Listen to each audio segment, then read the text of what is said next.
అలాగనే కింద డిస్క్రిప్షన్లో కూడా స్తోత్రం ఇస్తాం.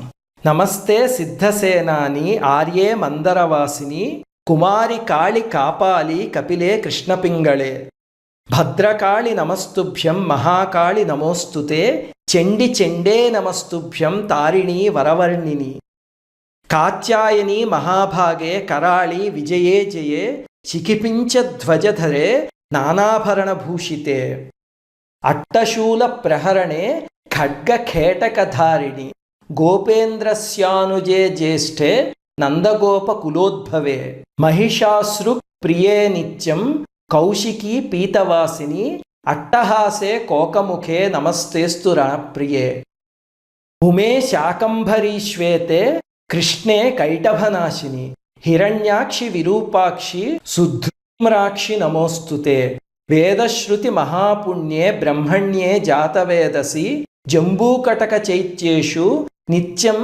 సన్నిహితాలయే త్వం బ్రహ్మ విద్యా విద్యానాం మహానిద్రా చ దేహినాం స్కందమాతర్ భగవతి దుర్గే కాంతారవాసిని స్వాహాకారస్వధా చైవ కళా కాష్టా సరస్వతి సావిత్రీ వేదమాతా చ తథా వేదాంత ఉచ్యతే కాంతార భయదుర్గేషు భక్తానాం చాలయేషు చ నిత్యం వససి పాతాళే యుద్ధే జయసి దానవాన్ త్వం జంభనీ మోహినీ చ మాయా హ్రీశ్రీస్తథైవ చ సంధ్యా ప్రభావతీ చేవ సావిత్రీ జననీ తథా తుష్టిః పుష్టిర్ధృతిర్దీప్తిర్ చంద్రాదిత్య వివర్ధిని భూతిర్భూతిమతా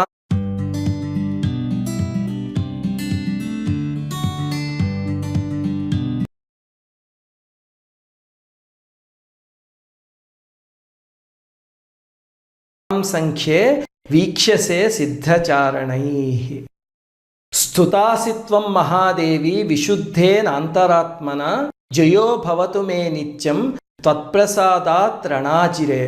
ఇది 13 శ్లోకాల స్తోత్రం అన్నమాట. ఇలాంటి అనుభవాలు ఎన్నిచ్చిందో అసలు ఈ స్తోత్రం. ఇంతకీ ఆ ఈశ్వర సత్యనారాయణ గారికే కర్రి బాలా త్రిపుర సుందరి గారని ఒక శిష్యురాలు ఉండేవారు. అంటే ఆయన మనవరాళ్ళతో కలిసి